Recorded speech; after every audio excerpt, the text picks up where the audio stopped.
Empezamos ya, ¿no? Vale.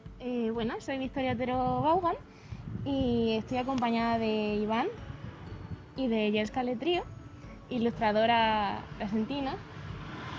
Y estamos en este segundo episodio de Habla y Recomienda, este programa exclusivo de la revista Habla de Arte, pues donde conversamos, compartimos experiencias y charlamos con artistas extremeños y del ámbito cultural de nuestra región.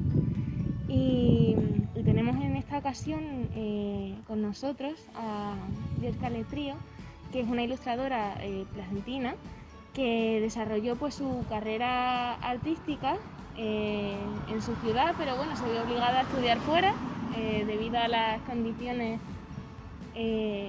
que no hay recursos, sobre todo en el ámbito artístico, formación de... Exacto, ¿no? Y te fuiste fuera a Salamanca, estudiaste Bellas Artes allí, ¿verdad? Y luego pues en Vigo, en la Universidad de Vigo, te especializaste en un máster de animación, ¿verdad? Era un máster de animación audiovisual y álbum ilustrado. O sea que era un poco de ambas. Entonces te metía a libros y a la vez a animación, pero animación casi todo tradicional. Mucho de muñecos y de recorte y cosas así. Muy bien. Una de las primeras cuestiones que queríamos hacerte, más bien una reflexión acerca de tu obra y de qué parte se compone y de dónde sale toda la producción que realizas, ¿no? Que al fin y al cabo pues es una combinación de recursos, de técnicas, de soportes que hacen única, ¿no? tu obra y muy personal. Y entonces, dentro de esas manifestaciones, quizás la ilustración es la que dirías tú que más, con la que más cómoda te sientes, o... Pues yo cuando empecé, siempre me ha traído mucho más la ilustración, yo creo que cualquier tipo de arte. Lo que pasa es que cuando haces la carrera, pues pasas por todo.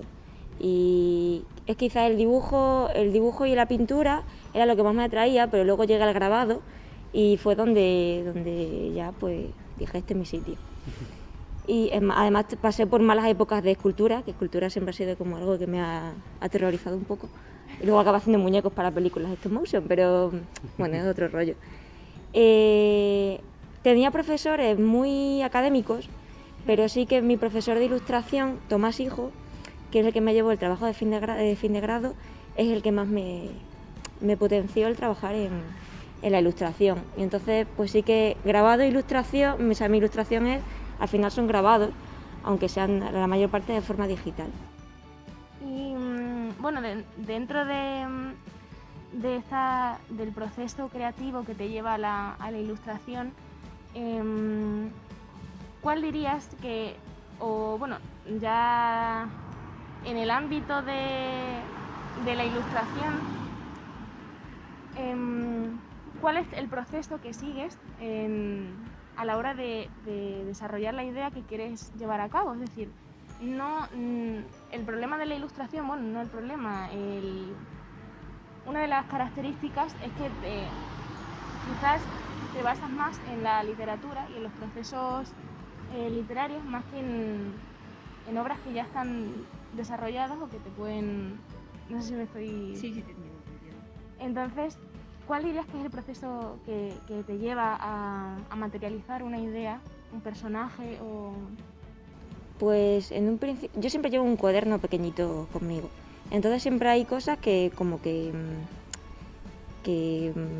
te dan ese, ¿cómo se dice? Puntos concretos que ves algo y dices, esto me llama la atención, voy a dibujarlo, Sí, tal. ideas Ideas clave que dices, a lo mejor me sirve para algo o a lo mejor no, pero lo voy a dibujar. Y en el caso de cómo creo casi toda mi obra, a partir de que estuve en el máster, es porque es un trabajo previo que hice en la carrera que trata sobre la pareidolia, en la que tú ves manchas en las paredes o manchas en algunas cosas y traspasas eso, porque tú ves, pues aquí veo tal, y yo siempre lo dibujaba. Entonces llega un punto en el que cuando ya no se me ocurre nada que dibujar, pinto y mancho. Y a partir de esas manchas realizo los dibujos. Es un poco... Es así como son ejercicios de creatividad en los que cuando yo ya no sé qué hacer, digo, pues voy a hacer manchas, a ver qué me sirve. Y me pasó un poco con la pandemia, que tenía muchas revistas de estas que acumulas, porque el síndrome de Diógenes va acompañado de Bellas Artes, Sí. y dije, pues voy a recortar, y entonces empecé con el collage y con palabras sueltas, y entonces a través de palabras sueltas pues iba también creando. Es un poco como que yo me estimulo a mí misma para crear de alguna forma distinta. Me pasa con la literatura. Lo que pasa es que con las leyendas, por ejemplo, de lo de Extremadura, no hay referencia ninguna. O sea, prácticamente hay muy poco. Y yo me valgo de mis monstruos y de mis otras ideas, y de, sobre todo, pues investigar un poco fotográficamente o a raíz de tradiciones que hay en Extremadura que están ahí, que no suele conocer mucho la gente. Y bueno, es un poco a raíz de eso. O sea, yo hago manchas y luego dibujo. Vale, y bueno, en torno a esta reflexión, ¿no? Hablando, bueno, quiero llevarlo por dos ideas, ¿no? Y la primera de ellas, que me recuerda cuando hablas de las manchas, ¿no? Y del proceso que te lleva a utilizar estos soportes, ¿no? Como el collage, ¿tiene algo que ver, por ejemplo, con alguna referencia a las vanguardias? Porque sí que es verdad que en los últimos años del siglo XX pues se utilizaron otras técnicas como el dropping, ¿no? Entonces, ¿crees que puede tener alguna relación? ¿Has estado en contacto cercano o simplemente experimentar, como nos comentabas? Pues, por ejemplo, en el surrealismo, la pareidolia es de esa parte, la escritura inmediata, todas estas cosas automáticas. Entonces es una cosa que siempre me llamaba mucho la atención. Y yo, pues a partir de eso, pues iba creando. Y luego sí que es verdad que, por lo del dropping que dices, en grabado hay una técnica que es hacer monotipia, que es que el grabado, lo suyo es que tú hagas una copia muchas veces, pero a mí lo que me gustaba era hacer una distinta siempre, que es un rollazo porque al final tienes que limpiar y volver a hacer y demás. Y entonces lo que sí me gusta mucho es experimentar con líquidos, por ejemplo con lejía o con disolvente, con cosas pues no muy buenas. Y en grabado sí que te da como esa opción de manchar y de a ver qué sale. Claro. Entonces creaba muchas texturas y yo creo que fue el detonante de luego buscar un poco qué hacer con eso, qué hacer con esas monotipias. Y bueno, relacionando ya con tu proyecto personal, Extremadura Ilustrada, que además vienes realizando desde hace ya varios años, ¿no? Entonces, realmente no te basas solamente en las leyendas y en lo que hay escrito de la literatura tradicional extremeña, que realmente sí que se han vertido ríos de tinta, ¿no? Muchas veces, sobre todo en la Serrana de la Vera o historias que sí que son más conocidas, ¿no? Pero es verdad que muchas de tus ilustraciones, yo, por ejemplo, me he dado cuenta leyendo y tal, que no las conocía, muchas de ellas, ¿no? Y bueno, a raíz de eso, también es verdad que tienes algunas ilustraciones como la de calzonas y que son pues prototipos no de leyendas, pero sí de actitudes propias de la región. Es decir, que no solo te basas en... No sé si me estoy equivocando. Sí, te entiendo. Sí, no es eso, sí. Pues, a ver, todo surge un poco Extremadura Ilustrada porque cuando yo estaba en Galicia, allí tienen un arraigo a la mitología, a las meigas y demás, que a mí me gustaban mucho. Entonces, un día hablando, pues con mi novio, pues estábamos hablando y ¿qué leyendas habrá en Extremadura? Porque tiene que haber cosas. Y empecé a investigar un poco. Yo tenía un profe en el colegio que se llamaba porque se murió hace poco, Fernando Flores del Manzano, que escribió un libro sobre la mitología de la Alta Extremadura. Y claro, pues yo fui a la biblioteca y lo primero que hice fue informarme qué hay en la biblioteca que nos lleve a eso. Y hay muy pocos libros que tengan que ver con las leyendas. Sobre todo hay mucho de las urdes y de la zona del norte, pero del sur sí que hay bastante menos. Y luego pues seguir investigando en internet, en archivos históricos y cosas así. Y sí que hay como 4 o 5 personas que se han dedicado a lo largo de los años a escribir sobre ello, como Publio Hurtado, que fue el primero que como que indagó sobre ello, que fue de la época en la que vivía Emilia Pardo Bazán. Entonces como que surgieron distintas comunidades que querían llevar a la gente ese tipo de tradiciones y de leyendas. Y el Publio Hurtado en Extremadura fue el que lo hizo. Y entonces a partir de él sí que hay gente como Israel Espino, que escribe sobre las leyendas y sobre las brujas, aunque sea de todas las partes de España, pero que tiene sus cosas aquí, sus podcasts también. Entonces yo intentaba informarme de las cosas de ahora y de las cosas de las que se hablaba antes. Pero sí que hay, pues lo que dices tú, hay algunas muy claves que tienen mucha información y en otras pues a lo mejor solo hay 4 frases. Y yo pues intento... Lo que hacía un poco era recoger la información y yo iba buscando y sacando lo que a mí me iba interesando y me parecía que podía tener chicha. Y la verdad es que hay algunas como... hay leyendas que son solo como pequeñas maldiciones, que muy sencillas, pero que a mí pues me parecían... Los gatos, ¿verdad? Sí, la de los gatos que están en unos canchales, o la de una madre que convierte a sus hijos en cuervos porque ellos no quieren comer y ella le dice, pues ojalá os convertáis en cuervos. Y al día siguiente se despierta y sus hijos son cuervos. Y a lo mejor luego son leyendas que se repiten en distintas zonas de Extremadura con otros nombres, porque había muchas versiones.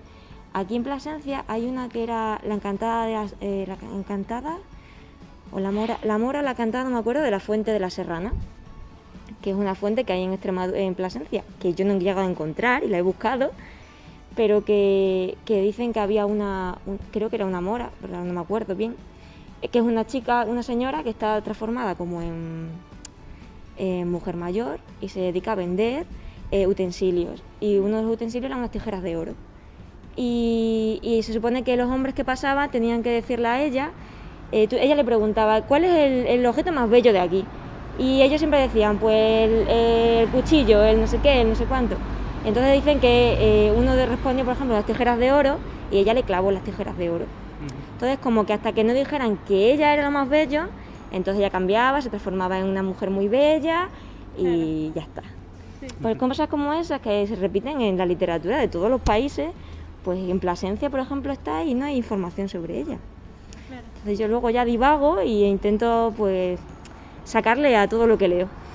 Claro, y lo mismo hay también un trabajo de campo, de investigación. Tú incluso has visitado los enclaves en los que ya incluso por curiosidad, ¿no? El a ver si las leyendas son ciertas, ¿no? ¿Has tenido ocasión de visitar algún...? Pues aunque me pilló un poco con la pandemia de por medio y con cosas así, sí que aquí en Plasencia, recuerdo que mi padre, que trabajaba repartiendo por Extremadura, pues conoce muchos pueblos que yo no conozco. Y un día que íbamos a no sé dónde, me dijo, pues aquí en Calzadilla, no me acuerdo, cerca de Coria, hay una leyenda sobre un lagarto gigante y tienen la piel dentro de una iglesia y no sé qué. Y yo, ¿qué me estás contando? Esto me parece una fantasía. Y mi padre me llevó. Y claro, pues que al final, luego la gente es la que te comunica a ti, estás hablando de las leyendas, no sé qué. Pues que sepas que en tal sitio, y entonces siempre intentamos como movernos, intento saber sobre... Claro, todos los días aparece gente que te cuenta cosas nuevas, y entonces es muy curioso. Sí, que en verdad existe esa conciencia por parte del pueblo, ¿no? De recordar la memoria de las leyendas y seguir compartiéndolas, y cuando aparece gente joven, ¿no? Que se interesa por el legado de... Que lo mismo, ¿crees que hay esa carencia, sobre todo en esta franja de edad, ¿no? Por intentar investigar sobre nuestro origen, nuestra tierra, ¿no?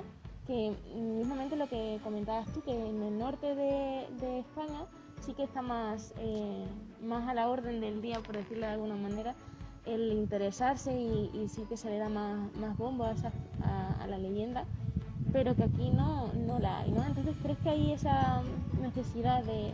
Incluso surge tu proyecto por una carencia que ves que hay activa en Extremadura por eso? Pues yo creo que, o sea, cuando yo me voy de Plasencia, al final irte de tu tierra, pues te tienes morriña de volver a tu casa.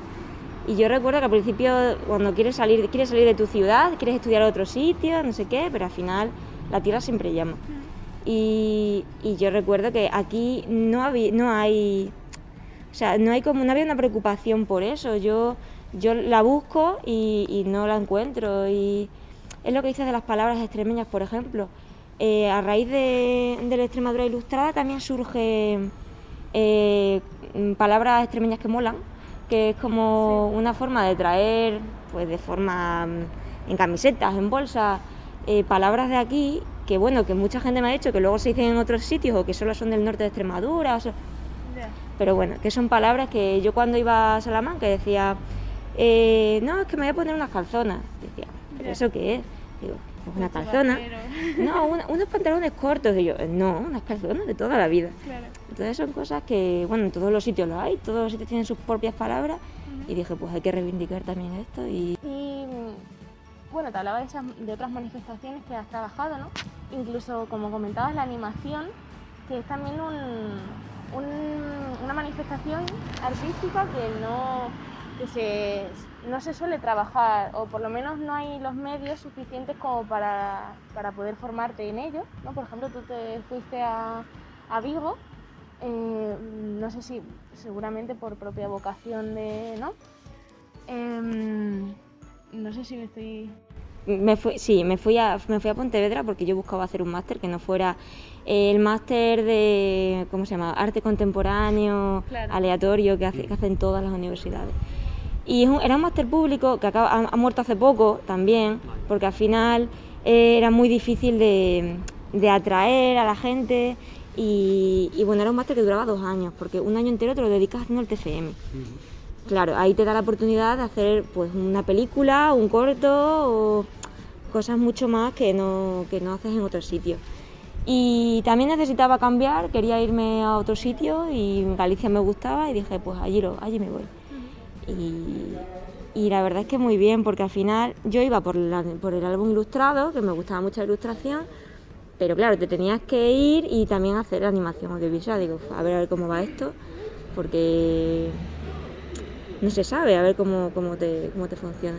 Y luego al final descubrí allí un mundo, claro, porque cuando tú piensas que vas a hacer animación, piensas que vas a hacer algo digital, que vas a estar teniendo que dibujar miles y miles de frames y demás. Sí. Y allí es muy tradicional, allí lo que se dedicaban era a enseñarnos a hacer stop motion, a usar un programa de ordenador para ir haciendo las fotos a fotos, hacíamos animación de recortes con hilo, con cualquier cosa que te pudieras imaginar. Sí, bueno, experimentar también. Totalmente, era experimentación, pero de forma audiovisual. Claro. Y allí me encontré, hice grupo con gente y dedicamos a hacer pues nuestros pequeños cortos de animación. Claro, que al final ganaste con Susan, ¿no?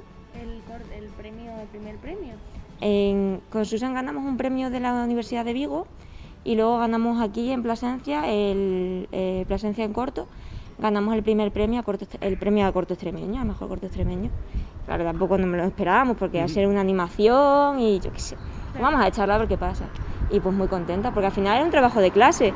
O sea, Susan fue un trabajo de un cuatrimestre, o sea, uno solo de los tantos que hicimos, que dijimos, pues vamos a pedir permiso para que nos dejen hacer como un poquito más de trabajo. Y nos dejaron y lo acabamos y lo presentamos y muy bien. Yo no me dedicaba a mover muñecos, es decir, que yo para eso soy bastante patosa. Pero yo me dedicaba al diseño de personajes, a la iluminación de las imágenes, a los movimientos de cámara o cosas así.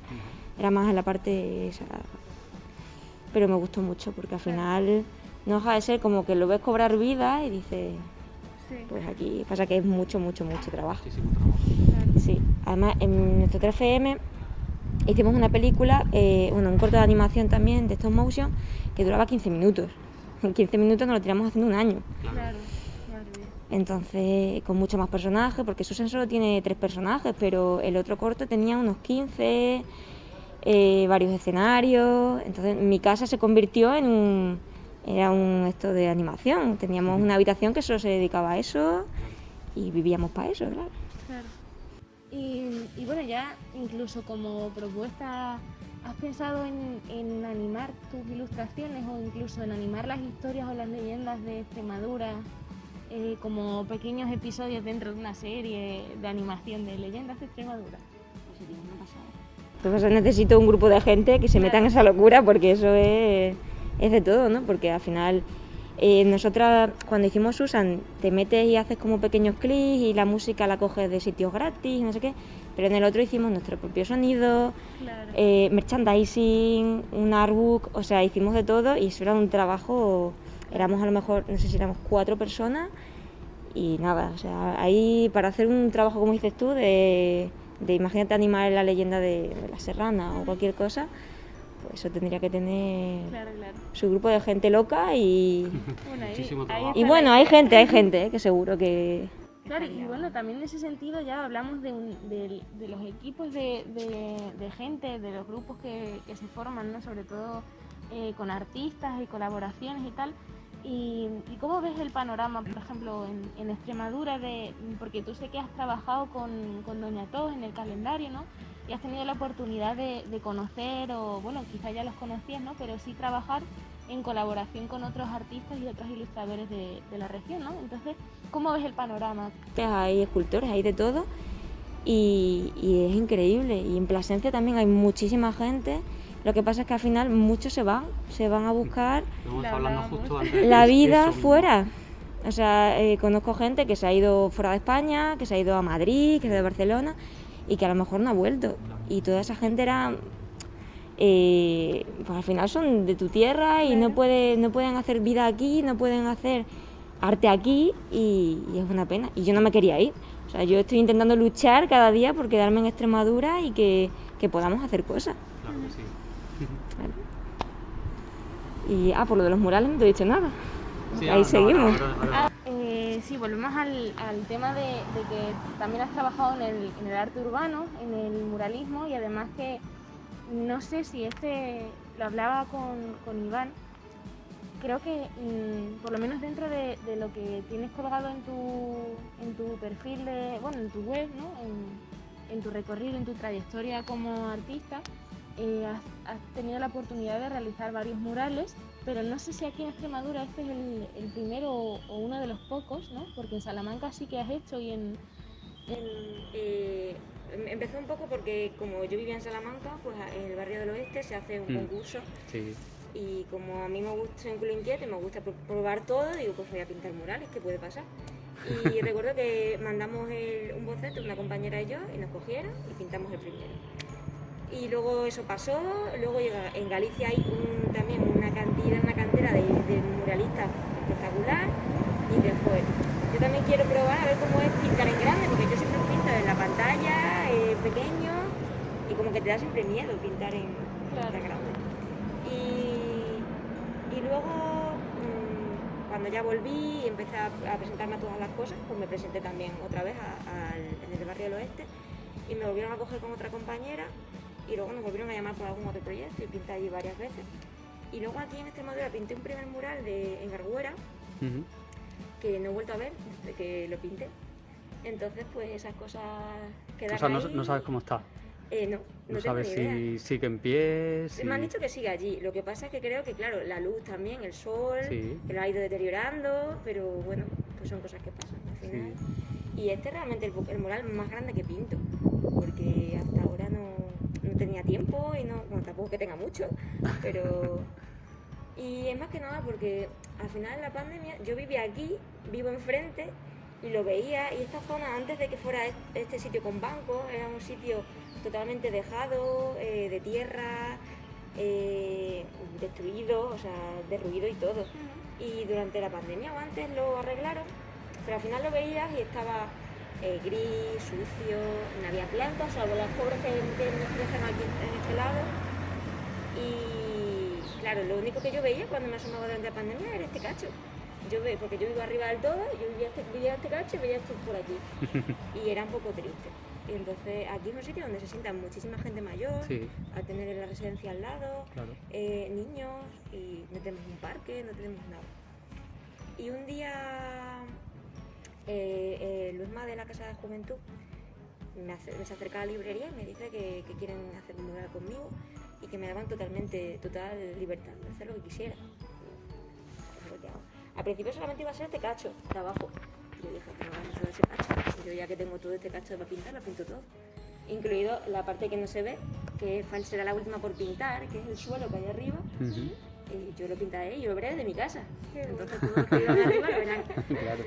Y porque ya que estaba, y lo que hice fue un poco jugar con el espacio, diseñar una ilustración que se amoldara al que nos diera color. O sea que es la propia concejalía la que te busca, ¿no? La concejalía de juventud la que te busca Sí. para rellenar este hueco en concreto. Sí, o sea, justo porque el que había debajo de tu además casa o lo propones tú. Me dice, vamos a quedar un día, te voy a enseñar un muro para Sí, que un pintes. espacio. Vale, vamos a San Juan y tal. Y llegamos aquí y me dice, pues este es. Y yo, pues este es mi casa. Y me dice, jo, qué casualidad. Digo, sí, porque además yo llevaba mucho tiempo intentando ponerte en contacto con la asociación de vecinos, Ujú. de que en San Juan siempre ha sido un lugar con mucha vida juvenil, porque tenemos el espacio de la creación joven, que ahora el pobre, pues con la pandemia y todo, pues, está paralizado, Ujú. pero es que yo me he criado en ese espacio de la creación joven porque allí había un sitio donde hacer música, había un sitio donde te dejaban ordenadores, había cámaras de vídeo donde tú podías pedirlas, hacíamos obras de teatro. Entonces al final era un sitio donde se juntaba mucha gente que tenía que ver con eso. Claro. Sacaban cursos de graffiti. Ujú. Y entonces en estas calles de por aquí abajo se pintaban los murales sobre los muros. Sí. Entonces se ha quedado todo un poco muerto. Y no sabíamos un poco cómo hacer un barrio del oeste aquí. Que pudiéramos hablar con los vecinos y decir, pues que nos presten un muro y que la gente joven que quiera pintar, que quiera crear, que haga algo. Y casualidad que del destino que me llamó, o sea, llegó Luisma y me dijo que era este mural y yo dije, pues no puedo estar más contenta. Porque al final es un mural que yo disfruto, que vienen mis vecinos, que incluso hay vecinos que han pintado conmigo. Ujú. Mi padre me ayuda muchísimo, mi hermana, porque al final yo me tengo que subir ahí arriba con una escalera, con un andamio que no me había subido en la vida. Ujú. Y claro, pues al final es un rato que yo paso con mi familia muchas veces, pues que a mí me gusta porque me relajo del trabajo, de los múltiples trabajos y que te da la oportunidad de hacer algo distinto. Si me veis por la noche, a las 12 de la noche, proyectando con un proyector para ver cómo dibujaba yo esto, la gente pasando a las 12 de la noche en pleno verano y diciendo, ¿y esta qué hace? En un andamio subida y ahí está. Bueno, qué guay. Hasta que he podido... ¿Y de qué habla el mural? ¿De qué, o sea, para la gente que nos escucha, ¿no? Que nos escucha la entrevista, que lo lea, que puedan venir a verlo, ¿no? ¿De qué habla este mural? Pues Cuéntanos es un poco. sorprendente porque yo al principio no sabía si la gente lo iba a entender, yo qué sé, no lo iba a entender o no. Ujú. Y yo recuerdo una señora mayor que pasaron una vez, que está a medio dibujar, a medio pintar, que todavía no está acabado de pintar, por ejemplo, ahí va una linterna, Sí. y pasó una señora y nos dijo, pero qué bonito esto de la linterna, así haciendo como que ahora se ve lo que no se veía, no sé qué. Yo, wow, o sea, Qué como guay. que nunca piensas que la gente va a entender un poco lo que vas a hacer. Y pues jugó un poco con o sea, el mural va, todo el mundo dice siempre que todos los personajes se parecen a mí, Ujú. y será porque llevo gafas. Entonces una chica que estaba paseando y todo es oscuridad y todo se ve negativo, entonces cuando ella da la luz es cuando se ve el color y cuando se ve lo que no sé, como darle luz y darle color a esta zona en la que no había. Ujú. Sí, qué bonito ese concepto, ¿eh?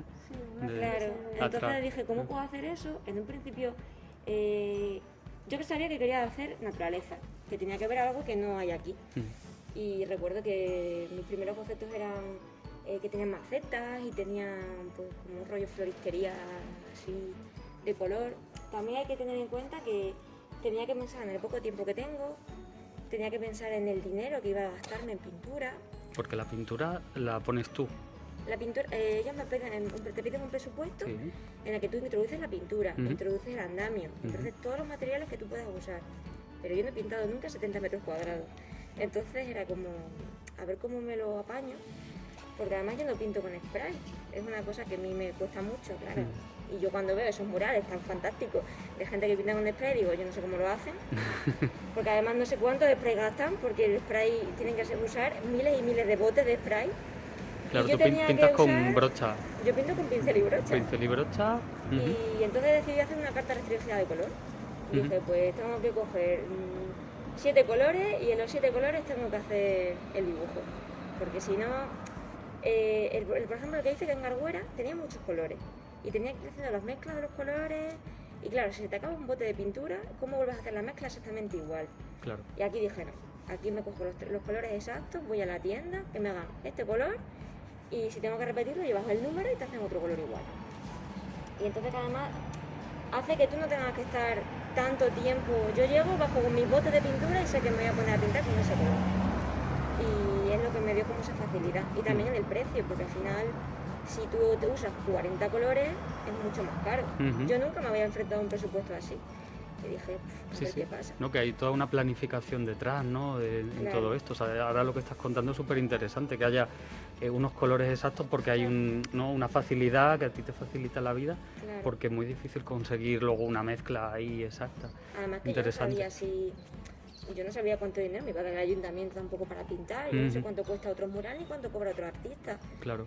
Porque eso es muy difícil siempre, y yo no tengo, o sea, conozco a muralistas, pero yo no soy partícipe de su círculo de amistad y cuando buscas en internet, ¿cuánto cuesta pintar un mural? Ya, eso es muy subjetivo, claro. Y entonces yo decidí, pues voy a proponerle esto, a ver qué me dicen. Me dijeron que sí, y dije, pues mira, pues con estos colores tengo que hacerlo, a ver cómo lo hago, qué tengo que hacer. Y luego a nivel de contenido, o sea, a nivel creativo, o sea, tú presentaste un boceto así, o sea, que en eso ningún problema, ¿no? En ese tenías más libertad de... A mí me dijeron que mientras no fuera... Por ejemplo, ellos suelen pedir, a veces pedían una temática, ¿no? El del COVID que se pintó fue por una cosa concreta, pero luego ya no, o sea, de normal no suelen decirle... A menos en Plasencia, la verdad es que hay una... O sea, te dejan pintar un poco lo que tú quieras, y porque ellos ven tu obra, ellos saben lo que van a pedirte, y saben que tú pintas de una forma o de otra. Claro. Entonces, por ejemplo, cuando Brea pinta, ellos saben pues que se especializan en hacer ciertas cosas. Y pues mi trabajo no tiene nada que ver con el resto de muralistas que hay aquí. Entonces ellos sabían que yo iba a hacer este tipo de trabajo y me dijeron, lo que tú quieras. Es más, yo hice mi presupuesto de pintura antes incluso de tener el boceto. Porque yo hacía el boceto a la vez que iba haciendo los colores. Y ahora quito este color, y ahora este no. Y entonces ya cuando yo se lo propongo, le mando un boceto muy abocetado. O sea, no tenía colores, pero tenía los puntos de color, el boceto, y ya me dijo, adelante. Es sobre todo, querían ver un boceto porque el concejal y demás pues, tenían que ver qué se iba a hacer más o menos. Sí, pero normal. No conoces lo que tú haces. Normal. Y bueno, pues luego... pues cuando ya te dan... Claro, tú tienes que poner el dinero primero. Si no tienes dinero es un poco difícil. O sea, claro, porque al final el ayuntamiento tarda un tiempo en pagarte. Quiere decir que no han tardado muy poco en pagarte. Pero llegas, haces toda la parte del presupuesto...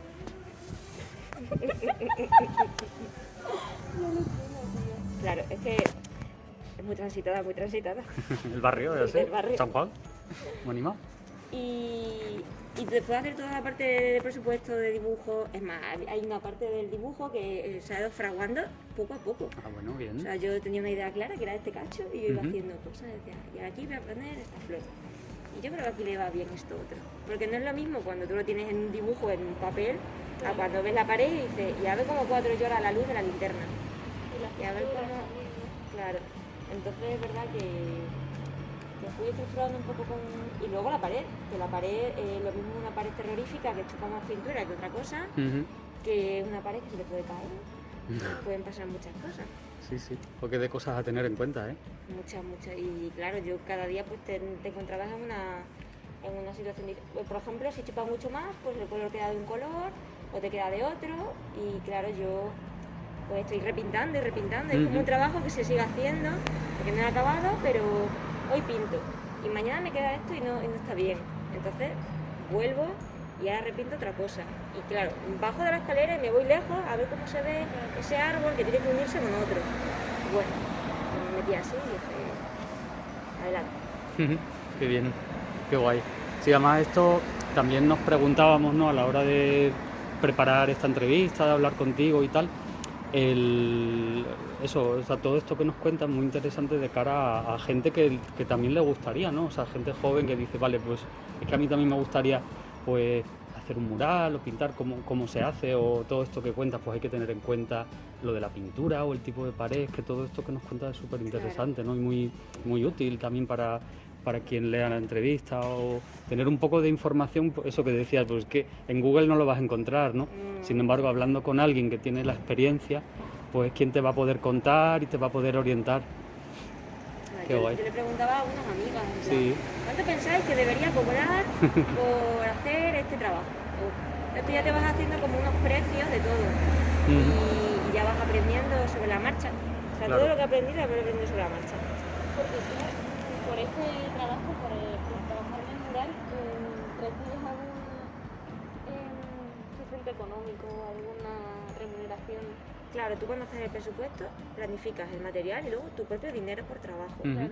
Entonces yo eso dije, que a la larga yo no podía pintar como cuando pintan una semana de seguido, porque tengo trabajo y tengo muy poquitos cachos de horas libres, luego la lluvia, el calor. Claro. Entonces sí que empecé a finales de junio a dibujar, a planificarlo, pero al final una tormenta.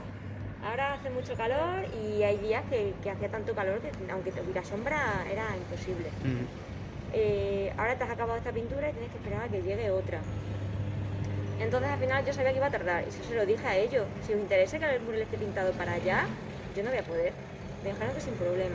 Que además eso, yo bajo y no tengo la... No es como otra gente que viene de fuera y necesita dietas, porque eso es muy importante. Hay gente que viene de otros sitios a pintar y necesita un sitio donde dormir, Sí. comida. Yo no. Incluso el rollo de la grúa, esta elevadora, que yo no había subido nunca, yo dije, yo prefiero un andamio, porque además el andamio es mucho más barato. Entonces yo tenía que pensar en eso, que si a mí se me alarga el trabajo, yo no puedo estar pagando el andamio 40 días. Entonces yo planifiqué, por ejemplo, dibujar con el andamio. Y luego ya la mitad de las cosas, o sea, el andamio pinté toda la parte en la que yo no llegaba con escalera, que era esa de ahí. Y luego todo el resto con escalera, se fue pintando y demás. Y sí que claro, en el presupuesto tú pones el dinero que tú estimas. Entonces yo, por ejemplo, estimé cuánto cobra una persona que trabaja un mes, 40 horas a la semana. Claro, porque al final los cachitos de días que yo voy trabajando, al final son un mes, por ejemplo, entero de trabajo. Claro. Entonces pues así hice. Y en eso metí el presupuesto. Sí, Luego sí. ya no sé si otra gente pues pone Sí, su sí, sí. presupuesto que sea, pues yo... No, es tu experiencia, ¿no? Que Claro, mi al final experiencia, eso sí. es lo que tú conoces. Yo Que... entiendo que hay gente que vive solo de muros, hay gente que solo es muralista y a lo mejor tiene que hacer pues un mural cada 2 meses para poder vivir y eso tiene que ser muy complicado. Además la cantidad de tiempo y de trabajo que tiene un mural no es el que estás en tu casa dibujando en tu ordenador o... Claro. Entonces es una experiencia que está bien, yo no viviría de ello todos los días porque cansa muchísimo, pero es una experiencia muy bonita porque al final, no sé, es otra faceta. Qué guay. Y esto que hablábamos antes de Brea, por ejemplo, de lo de los aparcamientos o todas estas intervenciones artísticas que hay en Plasencia, ¿no? Por ejemplo, ¿cómo crees que las recibe la gente, ¿no? Cuando de repente eso hay un montón de sitios, en los parkings, no sé qué, que se van haciendo estas pinturas que hablan muchas pues de temáticas, ¿no? De naturaleza o del afío, que son las que están aquí en el parking de la Isla de Aves. Pero a la gente, ¿no? A la gente de la ciudad, ¿qué te parece? ¿Cómo está este mundo en la ciudad? ¿Cómo recibe? Yo creo que se recibe bien, o sea, todo el mundo que pasa te dice a ver si va a venir uno y te va a hacer un graffiti encima, a ver si... Y a ver, tú dices, seguro que esa persona que va a hacer un graffiti en tu dibujo no lo va a hacer, porque dice, voy a hacer mis letras en otra pared que esté en blanco. Sí, o sea que hay, eso es lo que tú... ¿Crees que hay respeto, ¿no? En ese sentido. Yo creo que sí, que hay respeto en eso. Además, yo creo que, al menos en Plasencia, los murales que hay no se han estropeado. A ver, los murales, rollo los de Brea, cosas así. Es verdad que luego hay gente que pinta graffiti y luego encima se pintan otro graffiti, desaparece, cosas así. Sí, como la pared de aquí abajo, claro, de San Francisco, ¿no? Claro, pero por ejemplo los murales que están contratados, que la gente, tú has visto cómo esas personas han pintado, yo creo que ya hay otra conciencia de ello. Además que se ven en todas partes ya, y en Extremadura hay muchísimas por todas partes. Sí. Y hacen atractivos también zonas y sitios donde antes no iba a visitar la gente. Aunque yo no estoy de acuerdo con algunas veces que se estropean algunas... Creo que hay algunos lugares que sí que se han estropeado se han pintado murales en sitios donde yo creo que no era necesario, que ya ha llegado un momento en el mercado que es como una cosa que se le ha ido la olla a veces a los ayuntamientos, Sí. por así decirlo, y que, no sé, como que no... Me gusta que el mural esté un poco integrado, que Ujú. tenga un sentido. Por ejemplo, que haya un pavo real pintado en Extremadura, en Plasencia, tiene mucho Sí. sentido, porque al final Cerca, además del parque de... es que nos hemos criado con pavos Sí, reales, sí, sí. aunque sea raro. Y cosas así, no sé, me parece por ejemplo, en Galicia hay muchos en los que pintan a gente que trabaja en el mar, o gente, o sea, cosas que tengan que ver con el lugar en el que vives, o la estructura en la que están los murales, no sé, como que el espacio donde están tiene un sentido, no están porque sí, que no pintes cualquier cosa, no sé, no... Pero bueno, ese es mi Sí, no, perfecto. forma de pensar. Pero sí que creo que es una cosa interesante que ha llegado a la... También te la juegas, ¿no? Tú pintas tu mural, pero te lo pueden destrozar. Hay sitios en los que los han repintado, que han desaparecido, mucha gente que se ha quejado por ello, porque al final son parte de tu barrio o parte de tu... Pero bueno, es arte efímero, el arte desaparece y ya está. Claro. Yo por eso te digo que yo no he vuelto a ver el de Próximo de Garguera, o no he vuelto a ver... Pues hay que ir a verlo, ¿eh? En Salamanca hace mucho que no voy A ver y si de vez nos en cuando me acercamos. mandan fotos, pero bueno, si se desaparece, pues desaparece. Yo hice mi obra y ya está. Ujú. O sea, cuentas con ello, ¿no? Cuentas Claro, que es porque una al cosa final- efímera, que va a durar un tiempo. Claro, y que la obra es una cosa que se gesta según la estás haciendo y que bueno, es como una performance también. Sí, O sea, Es un proceso también. el mío es un proceso, claro, Mm. es un proceso largo. Sí, pero sí, sí. también me parece bastante interesante Sí que lo es. esa forma de pensar. O sea, el arte efímero es arte efímero. Sí, sabes que va a tener un Al final tiempo. está en la calle, no es de tu propiedad, ¿no? Como si tú pintas en tu casa o algo así. Claro, o en un soporte que puedas guardar, ¿no? Al final lo Entonces yo ofreces creo que- a la ciudad. Al final la gente siempre es muy materialista y quiere que eso sea táctil, que sea tuyo, que no se pueda... Pero esto no, esto es una cosa que tú regalas tu arte y la gente te da también. Porque yo cuando viene la gente y te habla y conoces a gente del barrio y no sé, que no conocías de nada. Claro. Y a mí eso me gratifica mucho. O gente que yo recuerdo en Salamanca que nos llevaban agua o que se acercaban a ver qué estás pintando a ver, y hablabas con la gente de allí. Que era, al final ese barrio, el barrio del oeste, era como un pueblo, porque todo el mundo se conocía, se hacían muchas cosas en el barrio, para el barrio y para la gente. Y yo creo que eso es lo más importante, ¿no? Ujú. Yo entiendo que hay gente que viene y pinta y que no es de aquí y que es muralista y tal, y no sé qué, pero al final tú estás pintando en tu casa, con la gente que te conoce o con la gente que te rodea, y a mí eso eso lo que hace es hacer un bien para el pueblo, para la Sí. gente, ¿no? Para el sitio en el que vive. Claro. Ujú. Qué mal, alguna cosita más. Yo creo que hemos hablado un poco de todo. No sé si te apetece a ti comentar alguna cosa más, algo que nos hayamos quedado así antes a medias o algo. ¿Se te ocurre algo? ¿Que hemos hablado de tanto? Sí. Pues yo por mí. Pues nada, cerramos aquí si quieres, porque si quieres bajar a pintar un ratito, ¿Qué hora es? No sé ni qué hora es. son 7 y algo. Las 7:10. Sí, todavía tengo tiempo. Sí. A las 9 de la noche.